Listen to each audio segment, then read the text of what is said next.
Well, hey, everybody. Welcome to Life Doc. My name is Blake Bear, and you're on this page because you're probably curious what this Life Doc's all about. So why not have a talk with the author himself and try to get a better understanding of what this Life Doc is? So, Omer, welcome to my basement. Gosh, thank you so much for having me. It's really great. Yeah. I especially like the bike. Yeah. And the mess over here, whatever that is. Yeah, I don't know what that is. Extension cords and stuff. Yep. It looks really good. Thankfully, everybody's seeing it right now. This 5x5 looks super good. So thanks for coming out. Why not talk about this book? Because we could talk about my basement all day, but really. Right, yeah. So I want to start off by just asking you, what inspired you to write Life Doc? Good question. I love to write, and I've written a couple other books, but this book particularly, I was inspired by another person, actually, and it was a few years back. So what happened was I was in college, and I had this professor who took me under his wing, was trying to help me get into grad school, saw a lot of potential, and said, I want to help this guy. And I was like, man, this is great, you know? And so we tried getting into grad school and things fell through, whatever. We lost touch for a couple of years because I went out to seminary on the West Coast and then started a family. And when we got back to the Midwest, some point in there, he and I crossed paths again. And he said, hey, let's meet up. I've got an idea. All right, let's check it out. So we met at Denny's, I think in December of 2014. Nice. And he shared with me, we were just catching up on life, and he said, Omer, I had something crazy happen a couple months ago. It's like, what? He said, I had a heart attack. What? I was floored by that. And he said, it really caused me to question a lot of things. Yeah. And what I realized is here I've spent the majority of my life living somebody else's dream or living somebody else's expectations. And he said, I'm just sick of it. Like, I'm 66 years old. Like, I need to do what I'm dreaming to do and what I want to do. Because who knows how much longer I've got, like after one heart attack, who knows? Yeah. And so I said, well, what is it you want to do? And he said, I want to build a website and I want to start a blog and I want to just have a bunch of people contribute. I was like, that's a great idea. Let's try it out. He's like, well, I have a problem. And I watched him try to log into his computer and he couldn't even log into his computer. I'm like, I'll help you out, man. So I became he called me his webmaster. I just started his blog. That is the technical term, I think. He knows. Yeah. So I started his blog and we got things rolling, got some designs and templates built out. And he started getting people to contribute to this blog, this idea that he had. And he was getting people to contribute an article almost every week. A few months in, he had businesses advertising. He had writers contributing. He was starting to get some speaking events and having those recorded and put on the blog. It was awesome. And I just saw him come alive at a whole different level that I had never seen before. So it was a lot of fun. We wrote it out. And the problem for him was that his health problems were still plaguing him. And so he actually, 11 months in, passed away. And man, it floored me because I was like, man, here I got to see a guy live his dream, but he only got to live it for 11 months. And so I was thinking for myself, doing some deep introspection. Man, I'm 30 years old. If I live to be 80, I've got 50 years left. If I live to be 67, like he lived to be, I've only got 37 years left, Like, I need to get busy living my dream. Right. So that's part of the reason I wrote this book. Okay. So that's a pretty personal story. Yeah. Why not just keep that personal? Why not just keep that to yourself and just kind of like that's yours, Like why write a book? Yeah. Frankly, I've been sick of seeing people waste their lives. Just like my mentor, I've got this thing where like I see potential in people and I see what they're capable of. And there's so many people not living up to their potential. That's really frustrating on a personal level. And I know how much books have influenced me, shaped me, pushed me to grow. And so I just figured, hey, if I can put some words to this, maybe I can help stir the pot and get people to move in that direction. Okay, so how would then, if I could speak a little candidly here, how is this any different than any of the big players who are speaking about kind of the same stuff here? I mean, we're talking John Lee Dumas about Mastery Journal or Michael Hyatt. I mean, these people have great things to say about these types of items. So how's Life Talk any different? Thank you for your candidness. Yes, I love that question. I wanted to make sure it was tender. Yeah, I really felt the love in that. So what I would say is those guys are doing great work. Yeah. I mean, let's be honest. They are. Like, let's Super acknowledge it for what it is. Yeah. They are doing great work, and it is resonating and connecting with people. For me, the difference, or what LifeDoc offers that those programs don't, is LifeDoc is kind of an all-in-one. So while you might figure out your mission or your legacy in a Michael Hyatt thing, or you might figure out some goals that are 3 to 5 year life plan, or the skills and talents and things you want to master,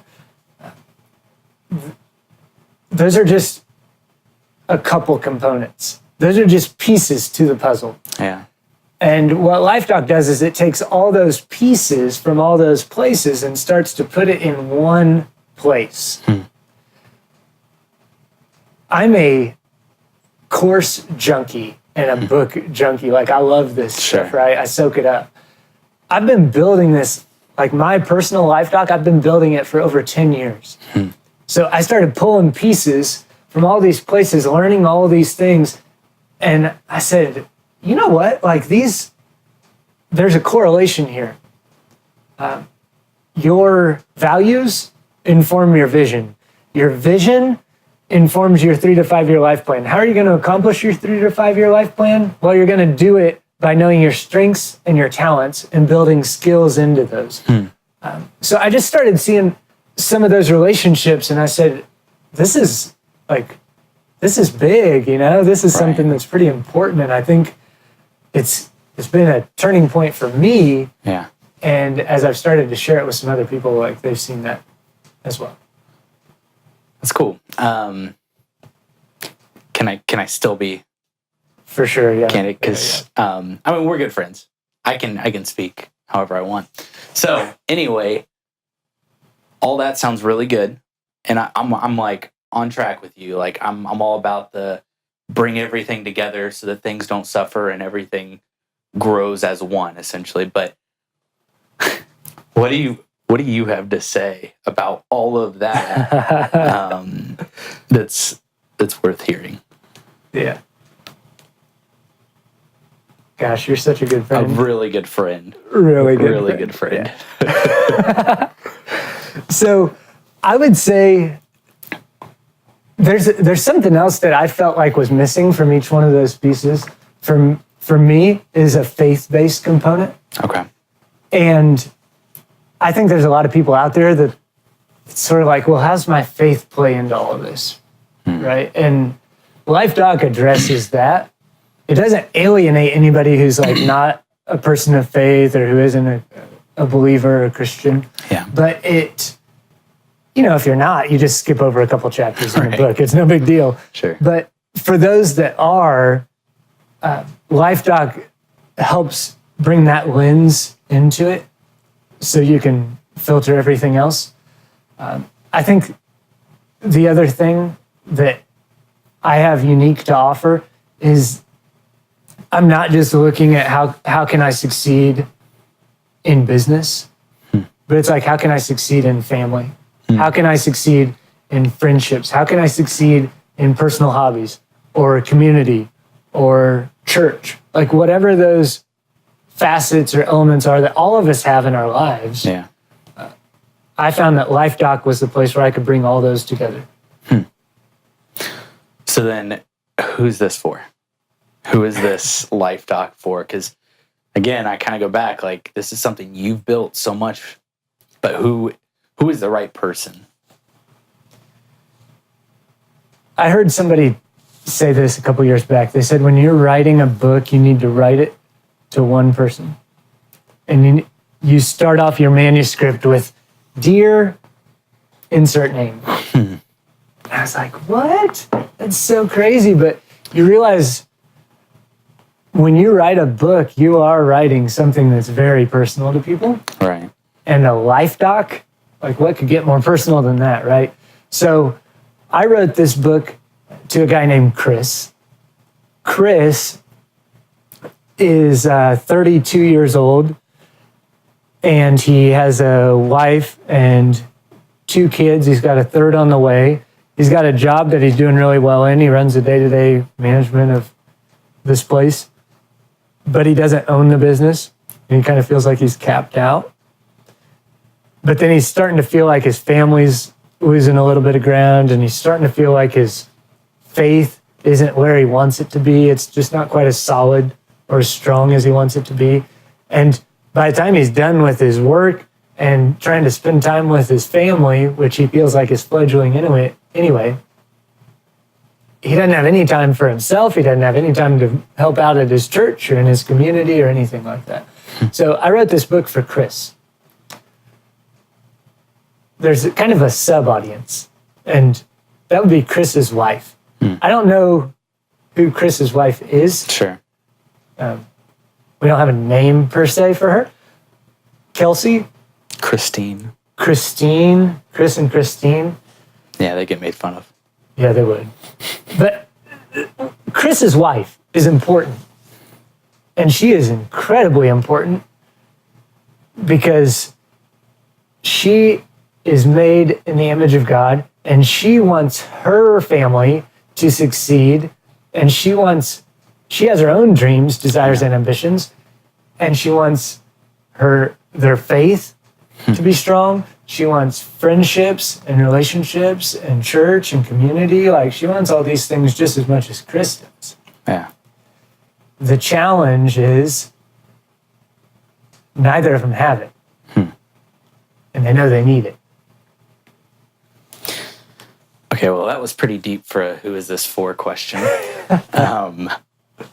So I'm sure we're only going to go deeper on this question, but what's at stake if this book doesn't get out there? Like, if you leave my dirty basement and you go back to your house and you figure out that somehow, some way, this book was all lost, like, what would be at stake?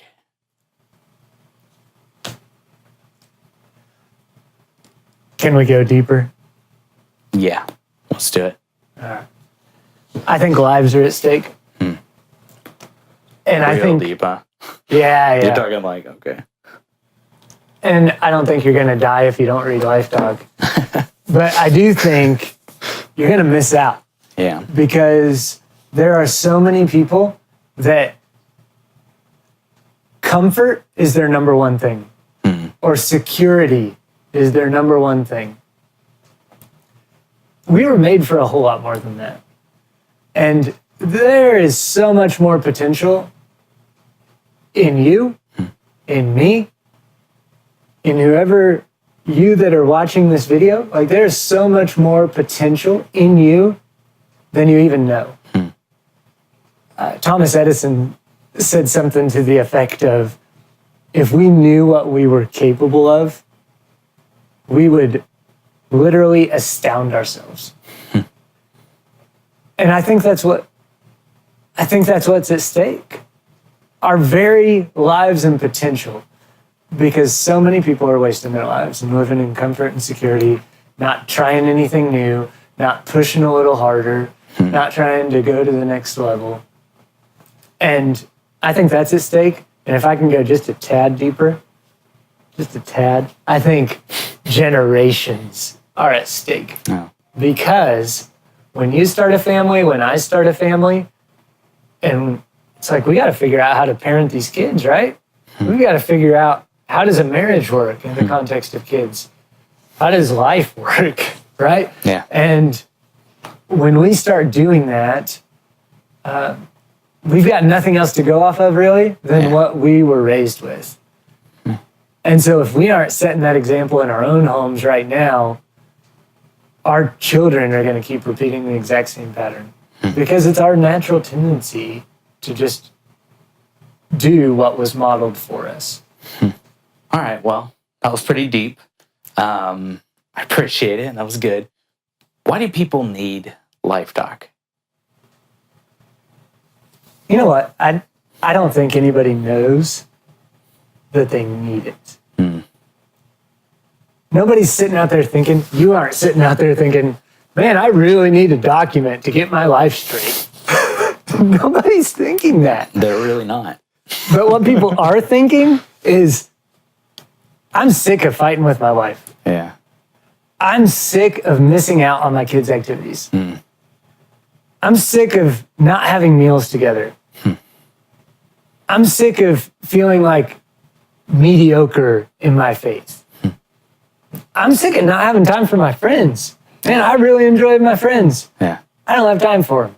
I think people are really sick of that, and they know they need that, and they want that. And LifeDoc helps them get that. That's good. Now, earlier I asked who this was for, and then you like blew our mind with this like really deep answer. So Sorry about that. at the stake of possibly going deeper, do you think this is for everybody?